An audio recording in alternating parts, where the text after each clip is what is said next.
고영주 사장님. 그냥 단도직입적으로 끊어서 물어볼게요. 예. 문재인 전 대표가 공산주의자입니까? 아닙니까? 제가, 확신한다고 말씀드린 건, 전에도 말씀을 드렸는데, 지난번에, 또 말씀드린 것처럼. 그냥 끊어서 얘기해 주세요. 공산주의입니까? 공산주의자입니까? 아닙니까?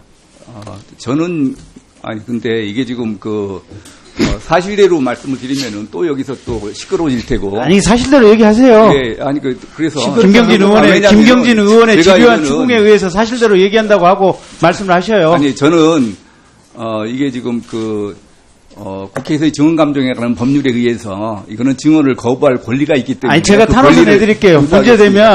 문제되면 제가 김경진이 하도 물어봐서 어쩔 수 없이 답변해 드릴 때 제가 설명해 드릴게요. 다니면서. 그래서 하여튼 국회에서 증언감정에 관한 법률에 의해서 제가 저한테 부여된 자, 그러면 답변하기 싫은 걸로 보고 두 번째로 물어볼게요.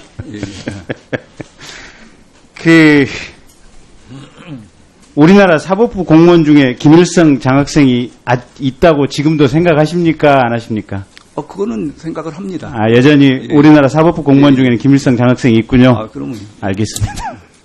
그 다음에 이번 판결 민주당이 소송을 제기해서 민주당이 판결한 것이나 마찬가지다라고 생각을 하시는 거죠? 예. 알겠습니다.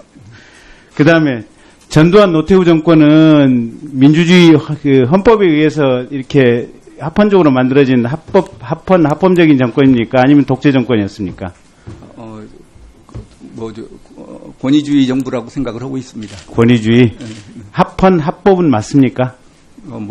형식상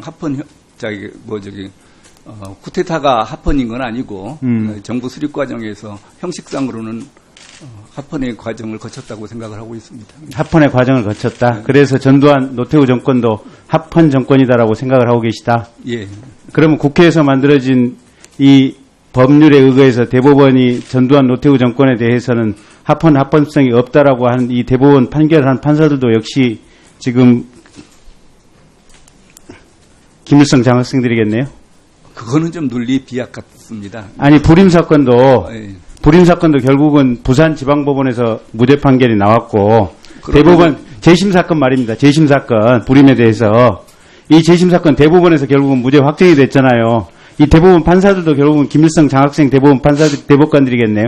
그게 이를테면은 불임 사건만 해도 그 당시에 1심, 2심, 3심을 다 거쳤습니다. 대법관들까지 다 거친. 그 당시 말고 지금 재심을 한 사건을 여쭤보는 겁니다. 재심을 한 판사들. 글쎄요. 그 다음에 2009년도에 또 재심도 또 1심, 2심, 3심도 다 거쳤고. 그런데 그 당시 재판관들은 전부 엉터리 재판관들이고 지금 2014년도에 2014년도, 2009년도, 2014년도까지 재판관들은 어쨌든 김일성 장학생들이 섞여 있는 제대로 된 재판관들이 아니겠군요. 제도에 그러니까 이를테면은 과거사 진상규명위원회라는 이런 제도 때문에 어쩔 수 없이 사법부가 끌려간 면이 있다고 생각을 합니다. 하나만 더 여쭤봅시다. 우리 이제 국가보안법이나 과거의 민주화 운동 사건들, 재심 사건들을 뒤져보면 또 당사자들을 만나보면 당시 안기부라든지 국정원 중앙정보부죠. 중정, 안기부, 기무사, 경찰, 보안대 이런 데들 데리고 가서 속칭 말해서 저기 청계천에 있는 저 아파트 진양상가라든지 이런 데 데리고 가서 보름이고 한 달이고 옷 벗겨놓고 아무것도 안 입힌 상태에서 이게 강목찜질부터 시작하지 않습니까? 속된 말로 이게 소금 뿌려서 이게 기운을 쭉 빼가지고 매일 아침에 한 번, 오후에 한 번, 이렇게 빨갱이 사고 들어간 거에 대해서 쓰기 시작을 해가지고 한 달만 거치고 나면 자기 스스로 자기가 빨갱이라고 명확히 규정을 짓고 나온다는 거 아닙니까?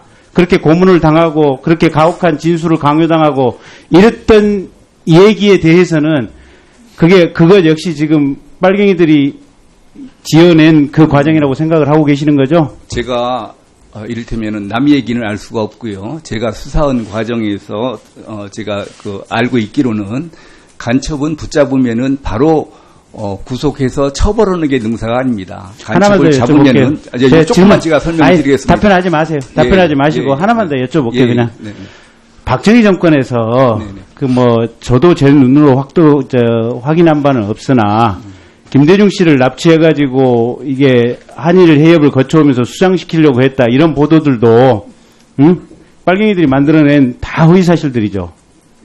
그건 아니죠. 네. 그건 아닙니까? 예, 예. 그건 사실입니까? 박정희 대통령이 시켰다라는 거는 제가 믿지 않지만, 그 시대에 그런 일이 있었다는 거는 다 알려진 얘기 아닙니까?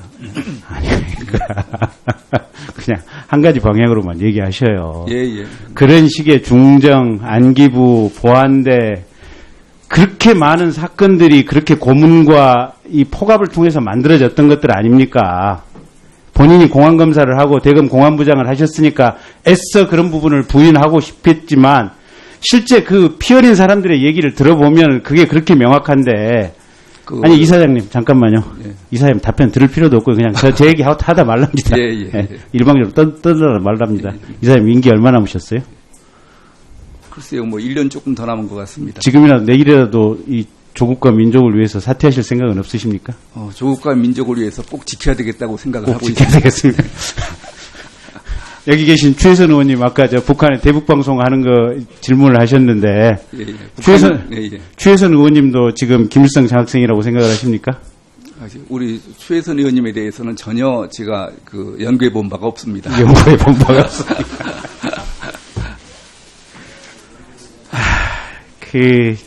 이게 박문진 이사장쯤 되면 대한민국 국민의 평균적인 생각과 합리적인 이성을 가지고 사고를 해야만 대한민국의 이 3대 언론사 중에 하나라고 하는 MBC를 이끌어갈 수 있는 겁니다. 근데 이사장님 본인은 저희가 볼 때는 확신범입니다. 범은 아니고요. 확신을 가지고 있습니다. 저는 확신범이라고 생각하고 있습니다. 그래서 하루빨리 그냥 사퇴해 주시는 것이 국가와 또 대한민국 언론계를 위해서 바람직하다라는 말씀 드리고 질문 끝. 예, 박문진 이사장직을 잘 수행하라는 취지로 알고 유념하겠습니다. 감사합니다. 예, 김경진 의원님 수고하셨습니다. 다음은 김성태 의원님 답변해 주시기 바랍니다. 질의해 주시기 바랍니다.